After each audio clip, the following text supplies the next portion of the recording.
Everyone, my name is Alfonso Sedimanta and my NPM is 2020-16-1 1041.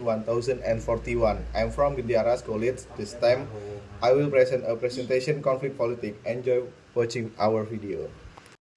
Hello guys, let me introduce myself. My name is Matius Junadi Purnawirawan. Definisi konflik politik dalam ilmu-ilmu sosial dikenal dua perspektif atau pendekatan yang saling bertentangan untuk memandang masyarakat perspektif. Konflik menyatakan bahwa masyarakat selalu berada pada ruang konflik yang sering terjadi secara terus-menerus, baik pada tingkat dan skala kecil maupun skala besar dalam setiap masyarakat. Fungsional ini berasumsi bahwa masyarakat mencakup bagian-bagian yang berbeda fungsi, tetapi saling berhubungan satu sama lain secara fungsional. Berikutnya definisi konflik yang dikemukakan oleh para sarjana. Poin pertama, sebagai pertentangan yang bersifat langsung dan didasari antara individu-individu atau kelompok-kelompok untuk mencapai tujuan yang sama. Yang kedua, konflik adalah suatu gejala yang wajar terjadi dalam setiap masyarakat yang selalu mengalami perubahan sosial dan kebudayaan. Berikutnya, konflik politik adalah percekcokan, pertentangan, perselisihan, dan ketentangan. Disimpulkan bahwa konflik politik adalah gejala pertentangan dalam masyarakat yang berkenan dengan mata rantai kekuasaan dan negara. Bentuk dan penyebab konflik politik. Nomor 1, teori hubungan masyarakat.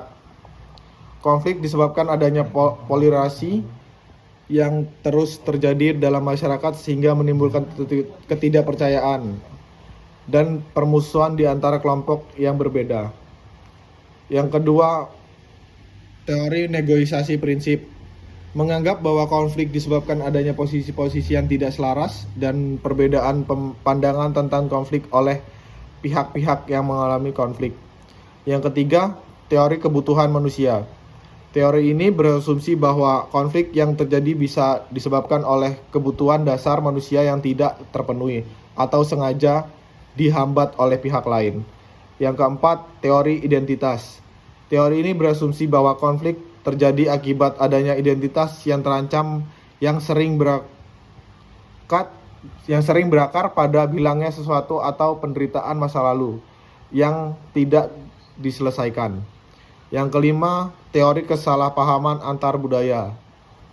Berasumsi bahwa konflik disebabkan adanya ketidakcocokan dalam cara berkomunikasi di antara berbagai budaya yang berbeda. 6. Teori transformasi konflik.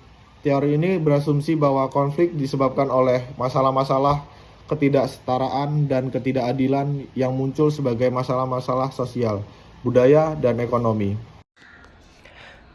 Resolusi konflik. Resolusi konflik model John Davis, ilmuwan University of Maryland Center for International Development and Conflict Management, membedakan 3 pendekatan dalam pengelolaan konflik. A. Pendekatan berdasarkan kekuasaan atau power-based approach, menggunakan kekuatan kekuasaan untuk memecahkan semua jenis konflik. B. Pendekatan berdasarkan hukum, right-based approach.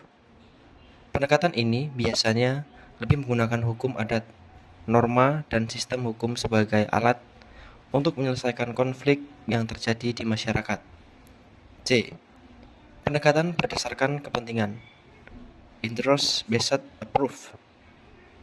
Pendekatan ini berupaya untuk membangun pemecahan yang mencerminkan nilai, kebutuhan, dan kepentingan yang terpendam dalam hati pihak yang bertentangan. Selain resolusi konflik model John Davis, ada juga resolusi konflik model Ted Robert. Ted Robert Gur mengidentifikasi 6 kelompok minoritas Asia yang memiliki risiko ethnorebellion yang tinggi. Sikap pemberontakan etnopolitik ditimbulkan oleh: 1. Adanya perasaan tidak adil atas penyelesaian yang dilakukan kelompok berwenang. 2. Adanya pengalaman resepsi dari kelompok dominan terhadap kelompok lain sehingga menimbulkan rasa dendam dan benci, atau common grievances di kalangan kelompok yang direpresif. 3. Hilangnya kebebasan dan otonomi yang pernah dimiliki oleh suatu kelompok. 4. Adanya diskriminasi aktif, baik dalam bidang politik, ekonomi maupun budaya, dianggap dapat mengancam status kelompok. 5. Adanya organisasi-organisasi militan yang bisa menghalang mobilitas massa untuk melakukan pemberontakan. Lalu selanjutnya, pola penyelesaian konflik. Menurut proposisi Coser, bila segala sesuatu dianggap sama, konflik antara dua orang yang tidak saling kenal atau kurang tajam bila dibandingkan dengan konflik antara suami istri. Dalam hubungan yang intim, orang dapat mencoba menekan rasa permusuhan demi menghindari konflik. Akan tetapi, tindakan itu sendiri dapat menyebabkan akumulasi permusuhan yang akan meledakkan bila mana konflik tersebut berkembang. Coser juga menegaskan bahwa tidak ada konflik tidak bisa dianggap sebagai petunjuk kekuatan dan stabilitas dari hubungan demikian. Konflik yang diungkapkan dapat merupakan tanda dari hubungan yang hidup, sedangkan tidak ada konflik itu dapat berarti penekanan masalah yang meledakkan kala akan ada suasana yang benar-benar kacau. Demikian presentasi dari saya ucapkan terima kasih.